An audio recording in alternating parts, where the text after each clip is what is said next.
friends and audience, I've been working with Tantra for many years and Solo Tantra. And I think the thing that comes up for all of our minds, or even just the mind itself, is the mind. And so while teaching, and working with modalities that lead us into no mind, what I really appreciate about Solo Tantra is just allowing yourself to fully embrace your aloneness and not see it as loneliness. And in this course, I just want to reflect, for anybody that's out there on Udemy, I highly recommend checking it out. Because the breakdown, it mirrored so much of what I do with yoga and how yoga is such a foundational part of first understanding the inner world, the inner kingdom, and then how to work with energy, how to work with breath, and then the expansion with where Debra has put highlights on tantric breathing and tantric ways of utilizing other methods like yoga postures and body and how to embody yourself. So, we were talking prior to this, and um, we were talking about things that we both learned on our journey, and a couple beautiful points came up with the Shiva and Shakti and Tantra, and the awareness of the role that it plays with Tantra. Maybe you can talk a little bit about your understanding about that, and how do these principles manifest in our spiritual practice and daily lives? So I like to keep it simple for people, thinking of Shiva and Shakti not just as gods and goddesses, but simply stillness and creativity, awareness and flow. And having both of those for ourselves, whatever gender we are, making sure we have a little bit of every sort of practice so that we feel balanced. So that can be a still meditation or meditating upon the sight of a Shiva picture on our altar. And Shakti, active movement, can be a moving, flowing Shakti dance or some flowing Tantra yoga. So that's how I like to tell people so that they can get some simple practices and not feel like they'll have to spend hours a day dedicating and practicing. This is like So, a regular lifestyle, like if everybody that's going to work and having that balance of seeing this miraculous energy within us, of how to have a healthy solo tantra connection to yourself with energy of Shiva Shakti. yes. So, yeah, some people could only stick to the active movement, dancing, and making dance a meditation for them, but they wouldn't have that stillness. Yeah, maybe they're meditating, shutting their brain off, but they don't have that stillness or a more Shiva type practice. So either way, someone can be balanced if they're not having both of them. So it's important we always take a step back and look at uh, whether we're having that, where we're feeling misaligned, using that yogi awareness in our body and mind spirit. And other than being a tantric teacher, you're also a yoga teacher too, right? Yes, I came to Tantra from first being a yoga teacher, going to India 2008, 2009, and that's how I eventually wound into the path of Tantra, being invited by a teacher to learn Tantra. And that was, yeah, it's been over 14 years at least. Beautiful. Yeah, and I For really me, it was more of the spiritual practices, meditative, feeling the energy in my body and my nadis. So it didn't right away come through the adult practices, the partner things that so many people think about, the tantric ones. That has been a plus to add into my life, but I didn't come through that. And I always have people to first, as you say, have your practices alone, be comfortable being alone. I get many private clients that contact me that their number one concern is I don't have a tantra partner to practice with. I don't want to practice alone. Can you teach me how to meet someone to begin these um, practices, someone that already knows Tantra? So then it's teaching, well, you have to first be able to do this on your own to even attract someone that already knows Tantra, or find a teacher. But we have to be comfortable in that aloneness, and also to know we're never alone. We're connecting with the divine divinity, and first we must connect with divinity before then we can, all three of us, me, the other person, and then connecting to divinity, to understand that and moving energy correctly, if that makes sense, to summarize it briefly. Sounds so good. And I think that we can go deeper in all these areas of what divinity means, talking about devotional life and Tantra. The key element in spiritual life is like, can you describe devotional life and how that looks for somebody practicing Tantra? Hmm. Yes. So I think it probably depends upon what their life looks like, whether they're living in out in the world, or if they're living in a cave in India. But for those, the world, um, it's what we can fit into our daily life. Bless you, whether we can wake up in the morning or in the evening with practices, and then throughout the day, always like reconnecting, like you have on your mala beads. So that's a reminder for you, and that you can know you can take a break and do your chanting or your meditation. And then it's going to depend, if someone has children, how they work that in. My students with children, especially kids under 2 years old, it can be a lot harder to find the time and energy to have that practice. So we shouldn't beat ourselves up. We just have to put it on our calendar, like literally in our calendar, and then fit in at least a few minutes. The biggest thing was just um, having the mindset of living a devotional life. Mm. Yes, and the pure observation, for many years we talk about years, we talk about lineages, we talk about opportunity of growth. I feel like the whole life itself, when we look back through this great wisdom, is that it's always been happening. When we eat or when we're discovering something for the first time, it's all been a meditation. So the beauty of discovering, I feel why I want to bring this topic out to people is there's a lot of suffering in the area of our sexuality. And I really, really loved how you stressed even through the solo practice in every part of that work that you did was holding space for where people were and how you communicated very well through that. That was why I reached out. I've been with a lot, like this has started when I was 15 years old. I'm now 46. I met a lot of really great people. And when I meet a really great teacher or somebody who can convey a message that holds space, and I feel silence, and I feel my own self mirroring in Mhm. there, because I've been on this journey with Tantra since at least 2000, 1999, and then onwards. And, Right. there's been many, many areas, and living in Canada and like the knowledge, and that's part of the ancient history of India, and just being available to what was calling me through meditation, right? So having experiences with Lord Krishna, having experiences with Kam Sutra, opening up this knowledge. Wow, these chakras exist in my body. Wow, when I hold my posture like this happens. If I massage my genitalia in different ways, I experience flow or current through my nadis.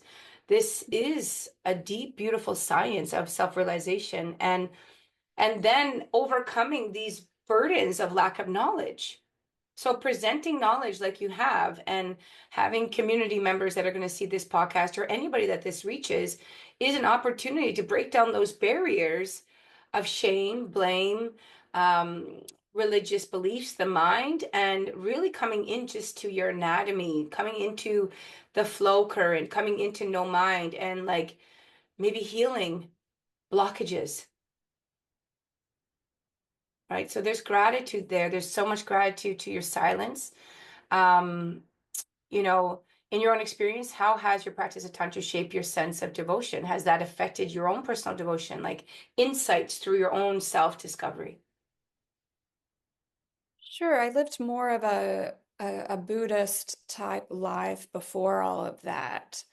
So I didn't really have, yeah, any kind of devotional or um, I believed more in the universe rather than a higher God presence. So that has since changed. And, and it's I will say there's some things that would be quite trendy, popular. Like I've learned how to manifest, like that connection to divinity will manifest things in my life. People will come. You know, you and I, we're both wearing yellow t-shirts today, and just all these different things that'll align. Whereas before, I didn't see those, and I don't think they were happening either. So.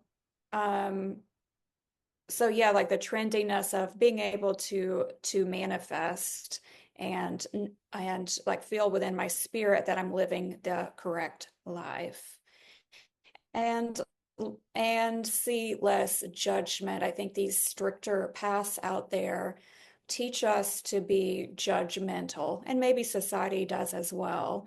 Mm. And those new to Tantra or new to a more spiritual yoga can can be a little more judgmental in some of them, and that's saying like, okay, you can only have these sort of practices, or you can only have these sort of practices and you can't have all of them, or a tantra should only be chanting. And if you're doing anything other than chanting, if you're doing anything with a partner, you're not practicing tantra, you're doing something else. um, and so just removing that sort of religious thought of judging others and them being doing it incorrectly. We have our own path. And what you were saying about healing and opening, it's created so much healing and always in a positive way for me. Always what I can handle, and I'll utilize what I learned. And I've gotten bodily healing, whereas people who aren't on this path will instead jump to just trying plant medicine solely, and it becomes this cycle of always seeking out the plant medicine for healing instead of putting in physical or meditative work on occasion. So, doing 50 ayahuasca ceremonies or doing MDA, ecstasy, that sort of thing repeatedly or on a daily basis to always feel that little bit of bliss when, as you know, with your business blissed out, we can start our day with these bliss practices. So there's options out there, and it's important to always look at what is true, authentic healing, and what are the messages I'm receiving, and am I actually using them correctly? And holding space for where people are growing too, because I'm like in the area of psychedelics, I've been a part of spirit plant medicine Mhm. um, workshops that are held in Vancouver with the radio I've worked with here too. And I've sat in with many, many, many different varieties of masterminds that how, the spirit of mushrooms had talked to them or how the spirit of ayahuasca had called them. And then they worked intensely, and that's part of their life legacy, but they also refrain from overuse. And anybody that's ever been in these bigger Yeah. workshops that have written books that are educated, that, it's very important. That's also another reason why I promote those type of events is like, Mhm. if I'm going to promote yoga at the level I am, if I'm going to be promoting a safe journey with any of these spirits of nature, it comes back to the curiosity of the cat, and making sure that it doesn't kill you, and how can we preserve something pure, like raw and pure. So even in the morning, I was doing my videos on the sat kriyas or the sat karmas, and even the purging of water, like allowing our body with the five elements to see that beauty of flow and like even breath expand. But I think a big thing about psychedelics, and we can get into this too, and how it's been misused, is the reality of goal-minded, fast-paced life. And a lot of, even with our sexuality, with porn, the goal of coming, and like the goal of a bigger penis, and the goal of Yeah. all of this comparisons versus the journey of self-love and self-acceptance and seeing this miracle of ourselves. Right. So you can get into your also, like, I feel, because there's such a big topic there with the psychedelics, maybe, what's your Yeah, perspective? I will add that I think my personal thought is for anyone that hasn't been able to heal through childhood trauma, um, physical uh, trauma I'm talking about, I can't really say, but abuse to children, that with psychedelics, it's the only thing that has I've seen to really break through, whereas just doing uh, work, intimate body work with a trained person has yet to fully heal that. It does assist with it, but there is a part that the psychedelics can push through and clear. Does that make sense Yeah, well, from your the thing experience? is, the meridians of the brain, audience, the main thing that we know, even knowing that we got the right and left hemispheres of the brain, the Pingala and the Ida, and we're having all of this needing to expand and tap into the varieties of all that we are, one trigger of one memory, or even in the subconscious recording within that onion, there's a Mhm. lot that goes into knowing it's an observation, which I was so grateful to Osho's work 2007 when he came into my friend's body in front of me, and I'm just like looking, who's this old man trying to find me to help me heal through even the trauma I had been through in my first awakening in Hare Krishna in ISKCON. And it has nothing to do with the gods. It has nothing to do with these divine energies. It has to do with the human karmas. And so Mhm. the beauty of pure observation that we got from Lord Buddha and the main teaching of witnessing is, how can we allow to hold space for people to get there and just to observe it as a life lesson and as a part of growth, and how it creates us as healers, because we're all here to learn about the good and bad. We're all here to make mistakes. We're here to have erasers. And that's also another part of the duality. And even having that duality of life, the good and bad that's here, is like coming into compassion, that have we been perfect, all of us, and some of the dualities are pretty ugly. Yes, the war on crime, the war on rape, the war on children, the war on perversion. There's a lot, but that's why we're showing up with Tantra. Why Deborah's doing what she's doing, or I'm doing whatever we're doing, and we're showing up with yellow teachers, and we're like sinking into energy, is an opportunity to see this miraculous, bigger thing than us happening through us, and then presenting such a topic like the ancient wisdom. What is Tantra? It's a method to discover our true identity and to accept this gift of the body, working with the body, right? So, yes, psychedelics, I'm there with you, sister. Because the shift of the mind, whatever method we're using, if it's done properly with microdose, it's just where people can recognize the mind and have an Mhm. opportunity to unleash the attachment to pain and suffering. So we do that anyways with breath work, and then with Tantra, we're going to go through, your course, and like some of the beautiful things about the breath work with accepting our body, how to look at our body even in a mirror, how to love our body, how to touch our body, how to flow with our body, and then the breath work on how to rise energy. So we can go now into like rising breath work, and some of the beautiful tips that you have in your course, and maybe some highlights on, what it is to rise your energy and how to feel that bliss. I do think it's something that someone has to practice and feel it to comprehend it. So maybe someone's had that experience in a type of yoga they've done or an intense meditation. Most people haven't, however, but in these tantra practices, there is an intensity, and sometimes it's so much that people get really afraid of the physical sensations of the energy moving. But yeah, I think it's something, as I say in the course, it's something people have to practice. and all aspects. Like I teach people the 9 baits or the 9 Bs. So all the main 9 practices and learn a little bit of each and then see with the guidance of a teacher where they're going to go from there, whether they're going to do all the types of practices or mostly do a few in their daily practice. I love it. And then So I, that's what I would say. Find these. I have some YouTube videos, or you teach some classes there in Vancouver.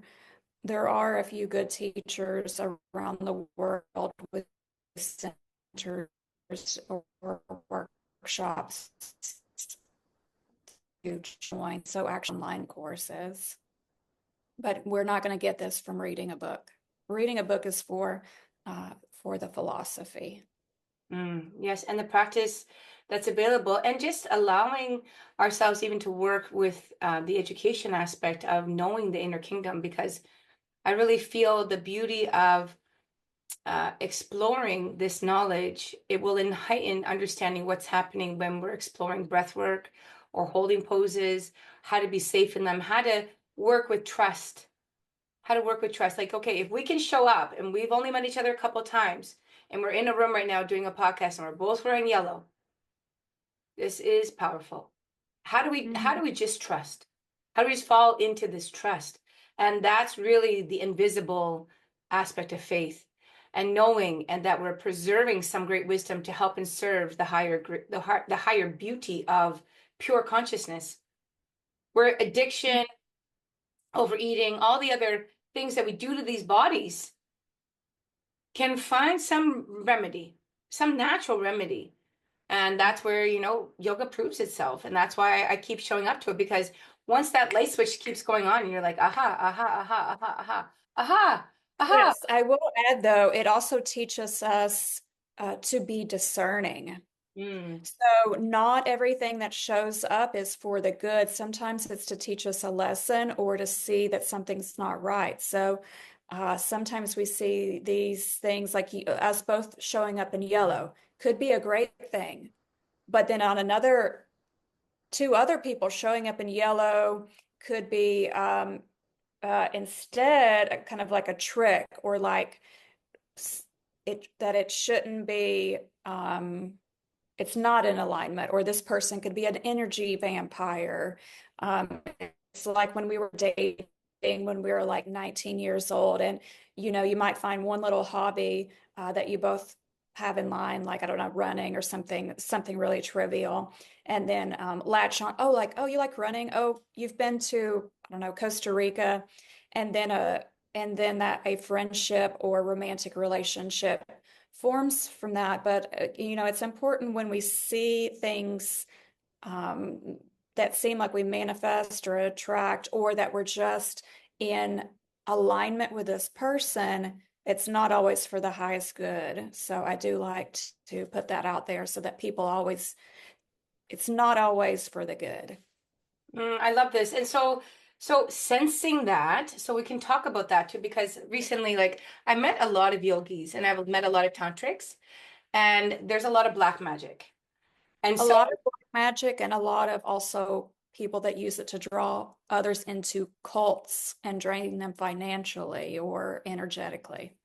yes, and so how to have that beautiful discoveries, how to empower one to own their power, to own their inner Shiva Shakti, meaning that nice current of flow, the Pingala and Ida, their Kundalini, their wonderful aspect is self-discovery, but to trust in their highest development of that enlightenment aspect. So yes, sister, I'm with you on this, because I've had, like, in the last 5 years, I've had exposure to at least five different gifts Mm. of that same black magic. And in it, what I recognize is a cultural repression of lack of education, different systems, survival. And it really drew on compassion for me. Because even in that, when I was in that, there was times where I was led into deeper states. Now, one thing, when we talk about black magic and when we talk about negativity, it's all there for good. Most important that we understand good and bad is only for good. What we need to see in the education of it is what we master of that lesson, of what we Yeah. needed to to learn, right? How we became a better master, because I've learned through the non-duality is like I appear, I show up, but most important, I continue to master myself. And if I lose myself in anything, and I lose myself because I have no control over it, okay, the losing and the dissolving will give me some type of surrender, some type of new understanding. But the highest good of us is finding ourselves, finding that beauty, expanding in our beauty. So when we lose ourselves, we have to have that warning. Is there a red flag here? And not missing those red flags, understanding the green flags, and continuing to expand with these great energies of the Shiva Shakti. Because yes, the duality is there, but then that's also another training. And then the compassion is like that really turns on the healer inside of us, because we have methods that work, and we see those people actually that need to grow actually needed us to grow also, because there's always two sides to a story. And then an opportunity to thank karma, because karma is enacting all the time. So I love that you drew that in through, yes, the good and bad. There's like a left and right in Tantra, friends. And there's a lot of different perspectives of the darker and the light. And just trusting yourself to know how to be playful with your understanding of your own self and not harm yourself. Mhm, mhm. So investigating beforehand, if we can, in the moment, taking breaks to connect to ourself and how we feel, or step out of the room. And then also after the interaction with someone, noticing how we feel after. Yes. Beautiful tips. I think So this, especially for choosing like Tantra schools, retreat centers to go to, yoga retreat centers, investigating heavily beforehand, so beautiful. looking for stories of using our own energy and how we feel there, of whether we want to stay. So I think that that could be just before we get through this this podcast. I think why not draw in how to tap into oneself as a gift and a tool from you prior to stepping into any environment. So what would you do?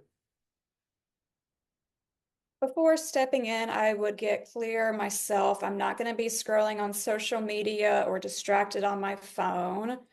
Have that put away for a while beforehand, because that disconnects us from ourselves. So before, take a deep breath, nice full body breath, feel that place that is me, and then be rooted and connected to the earth if I can think about it, but mostly connected into myself, and then connected to higher power, divinity as well. And walk into the room, we'll say, anchored in to my own self, and notice what kind of feeling I have. Mm, so good.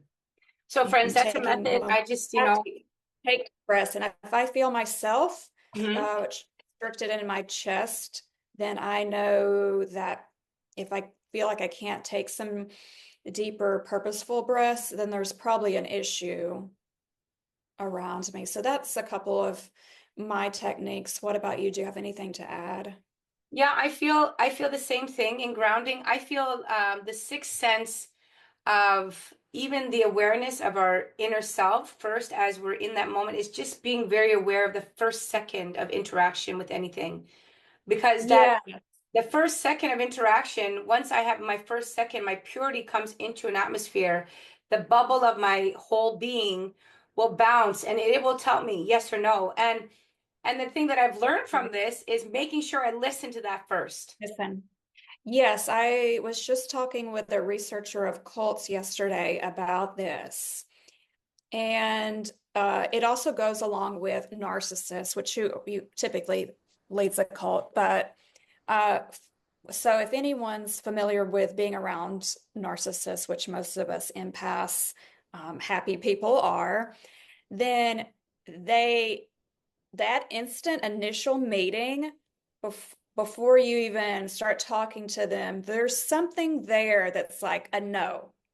But then they start talking and they're so charming and charismatic. And especially if someone like myself likes that higher energy charisma, then we'll let that suck us in and ignore what our brain spirit told us beforehand. And we have to strongly remember that initial feeling, not let this energy vampire or narcissist, this expert on tricking people, Mm. change our mind. So good. So good. Great words of wisdom. Friends that are watching, I think there's so much more to come with me and Deborah. We have wonderful alignments just in discovering each other. I hope to bring her out to Vancouver. I've got a lot of work to get through today in fine-tuning all the work that I do, but it's so good to mirror a beautiful soul Thank and you. to have done your work and to have seen myself in your work because of how many things I've learned, but to have another person to mirror. And I want to thank you on behalf of the whole collective consciousness for your dedication to your path, to the dedication to your Dharma, and the harmony that you're creating, not only for yourself, but all the people that you interact with every day. So really thank you for that. Oh, I appreciate it. Yes. And thanks for showing up. So, and hearing me. And, I look forward, friends. I think this is just the beginning with me and Deborah. I think there's a lot to come. But stay tuned and please check out. We'll put a link to the Udemy course and her YouTube channel and discover the beauty of her essence and her love on this earth. And we'll see you soon.